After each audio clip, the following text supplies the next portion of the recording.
Assalamualaikum warahmatullahi wabarakatuh. Kembali lagi di channel YouTube Hadi Albulaki.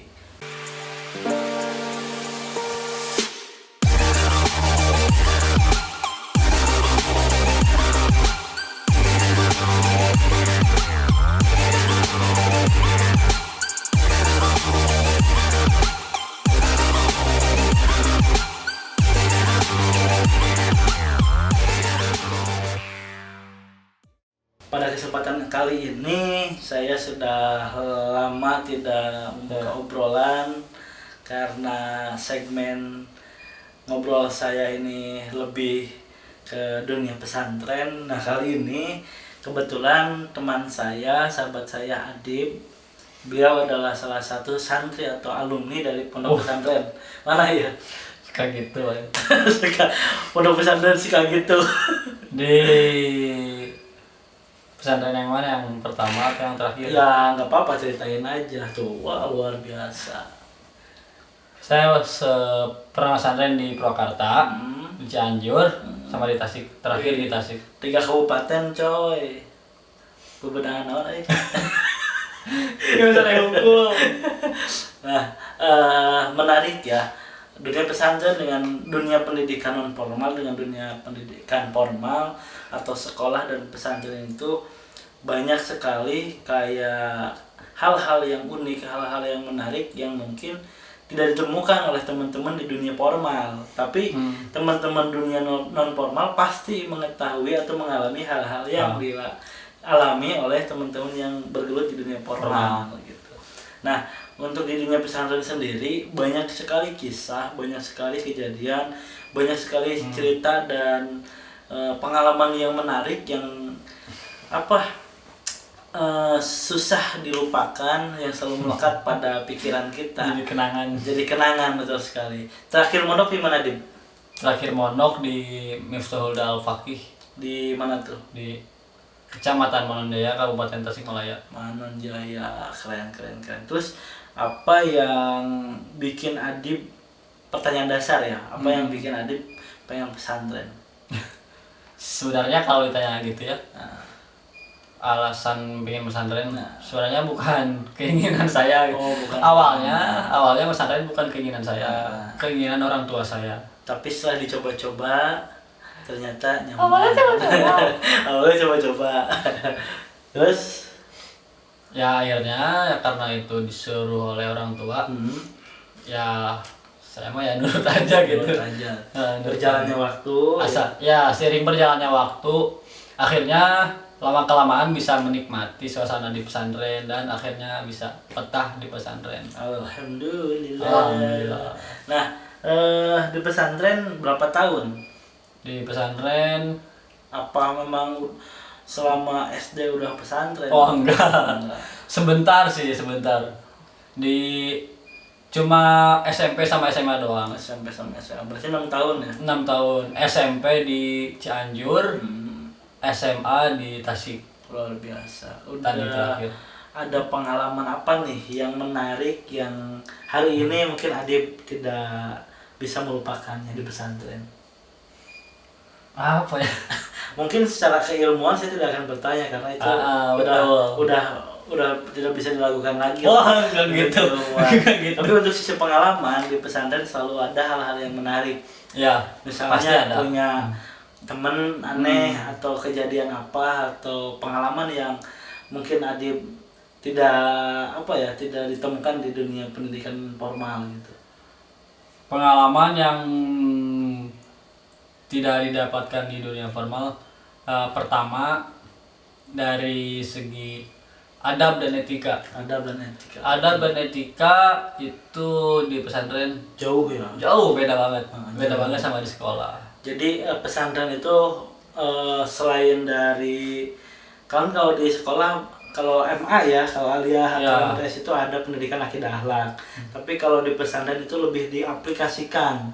Bagaimana kita harus berperilaku sopan di depan senior, ustad, atau guru, atau gus, atau ning, atau kang, atau a. Kita harus memiliki perilaku yang memang sopan, menghormati ilmunya, menghormati beliau guru kita untuk keberkahan ya. Keberkahan ya. Terus apalagi selain mungkin akhlak ya tadi? Ya itu pertama ya akhlak tadi, adab dan etika. Itu jelas jauh banget. Terus kan perbedaannya itu kalau di dunia pendidikan formal ya biasa aja gitu ya. Bukan biasa aja ya, maksudnya si murid dengan guru itu ya biasa aja, salaman. Oh iya kayak gitu. Itu biasa aja gitu. Terus yang bedanya lagi kebanyakan ini ya, kebanyakan nggak semua, kebanyakan kalau guru-guru yang ada di sekolah formal itu ya mereka mengajar dan membimbing saja gitu. Betul. Udah beres dari kegiatan di sekolah, pulang ya udah gitu kan. Kalau di pesantren kan itu dari mulai bangun tidur sampai tidur lagi gitu kan. Ayo digecek sama para pengurus, sama dewan-dewan kiai kan. Jadi gimana ya? Setelah kita diajari, setelah kita dibimbing, dididik juga kalau di pesantren. Itu beda sih. Pengalaman yang nggak bakal didapat di sekolah formal. Karena itu adalah salah satu kayak ngelatih mental kita nggak sih? Ya, ngelatih mental, ngelatih kedisiplinan, betul. Ngelatih karakter. Betul. Pembangunan karakter itu menimbulkan karakter kita ya. Pembangunan karakter itu jelas membentuk. Mungkin ya kalau di Purwakarta ada pendidikan karakter, di pesantren-pesantren atau kiai-kiai kita dulu, pendidikan karakter itu sudah dimulai. Udah dari dulu itu, hampir di semua pesantren. Dan yang harus dikembangin itu sebetulnya adalah jika pendidikan karakter lebih ke pesantren ya. Lebih ke pesantren. Untuk pesantren gitu. Untuk teman-teman yang beragama Islam. Ya itu. Nah, selain akhlak, mental dan juga keilmuan yang didapat di dunia pendidikan non formal itu bukan hanya sebatas hal yang kita kaji. Ya. Jadi kan kalau di sekolah kita belajar bahasa Indonesia, matematika dan sebagainya. Tergantung kurikulum. Nah kalau di pesantren memang kita dididik ngaji kitab, tapi sisi lain kita juga dididik melalui kerja baktinya. Terus bertani lah ya. Iya, banyak lah. Ada yang santri masak, ada yang santri tukang melahan suluh. Dan itu alhamdulillah udah pernah saya alami semua. Pernah berbudidaya ikan gitu di pesantren. Nah, ada pengalaman menarik nggak yang hari ini mungkin Kang Adib tidak pernah dilupakan? Pengalaman menarik kebanyakan sih yang namanya pengalaman menarik itu dari segi kenakalannya gitu. Nah, nggak apa-apa. Apakah Kang Adib ini pernah ditajir, ketahuan rokok, dijepit pakai karet, jeplak? Apakah pernah dikeum gara-gara kenyawan main PS dan lain sebagainya? Jadi kalau ada temen yang satu pesantren malu ini. Tidak apa-apa, silahkan ceritain aja, kita gibah. Dulu waktu kelas berapa ya? Kelas 3 SMP kalau nggak salah itu di Cianjur. Yang namanya di pesantren kan nggak boleh bawa alat elektronik ya. Nggak boleh bawa alat elektronik. Handycam juga nggak boleh. Iya, maksudnya zaman handycam. Iya, zaman handycam. Zaman masih pakai Facebook. Facebook doang. Sekarang juga masih banyak pakai Facebook. Jadi waktu itu tuh ya nggak boleh bawa HP, nggak boleh main komputer, segala rupa lah, dari teknologi jauh gitu kan. Nah pas itu teh lagi pesantren itu lagi sibuk-sibuknya ngebangun, Waktu itu tuh ya biasa libur pesantren, libur ngaji. Semua santri tuh disuruh ngecor buat pembangunan pondok ya. Ya, pembangunan pondok. Kalau nggak salah buat bikin kelas MTS, nambah kelas kalau nggak salah. Nah di situ teh kita sebelum disuruh ngecor kan habis subuh pagi-pagi ngaji dulu ya, ngaji dulu sampai jam 8-an kalau nggak salah. Habis itu makan bareng. Nah jam 10 tuh itu mulai tuh kerja bakti, ngecor semua. Nah, saya dengan beberapa teman saya waktu itu ya berapa orang ya? Adalah pokoknya. Eh, malah malah kabur. Kabur ke pesantren gitu Kak. Ke pesantren. Ke warnet. Waduh. Kabur ke warnet. Bukan. Kabur ke warnet. Waktu itu zaman Facebook sama Point Blank. Nah, santri berarti santri tahun berapa ya itu batasan warnet itu?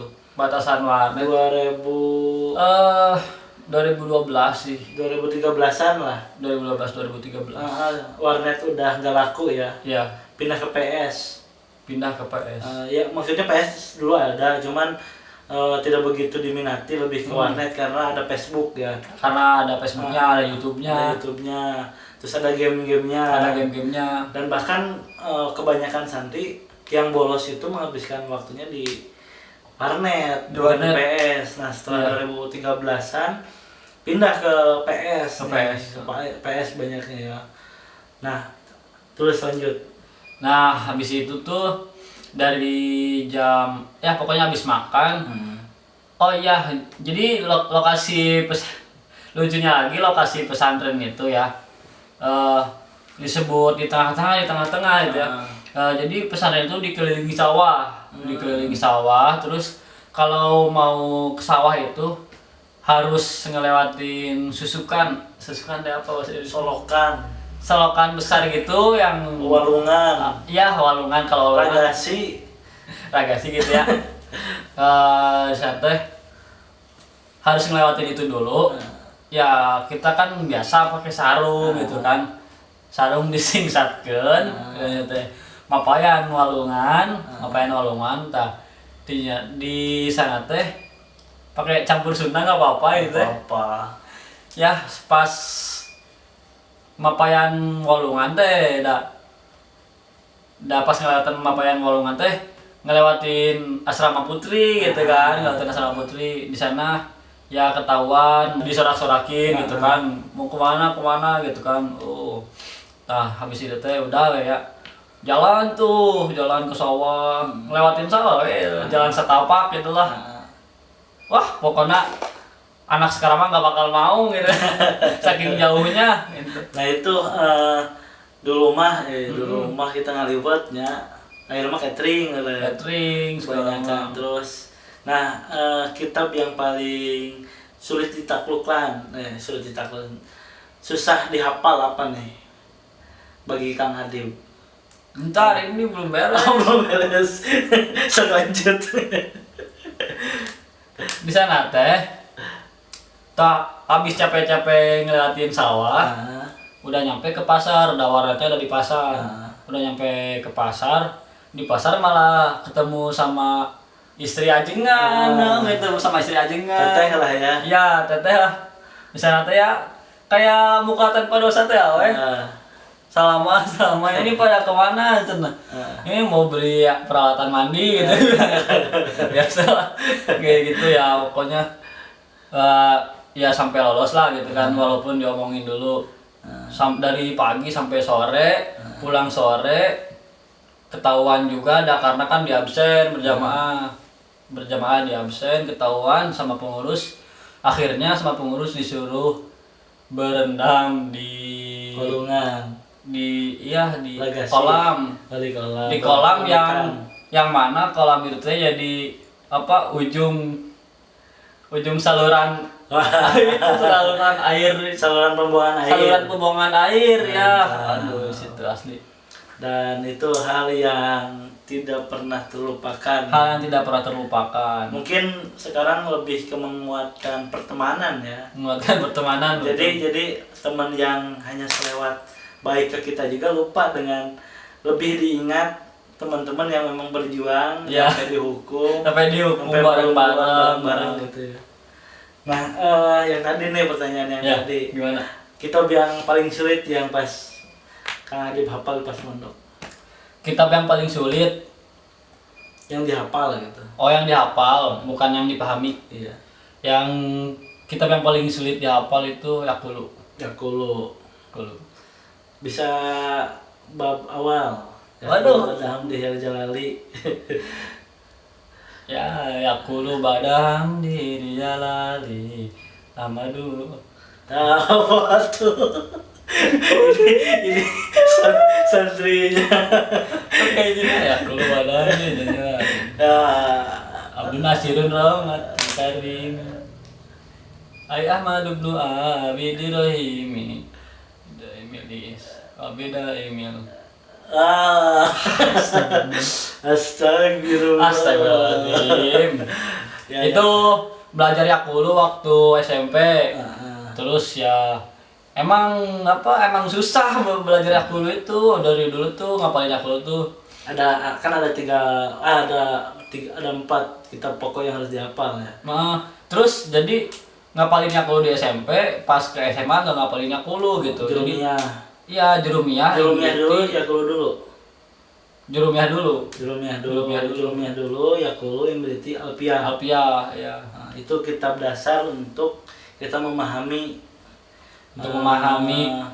bahasa Arab. Namun cek bahasa Sunda nama simpel pasten nah. Grammar bahasa. Nah, itu teman-teman sedikit pengalaman dari Adib mengenai keunikannya, kisah yang tidak terlupakannya. Mungkin nanti kita akan bahas pengalaman-pengalaman yang lainnya dengan sudut pandang yang berbeda.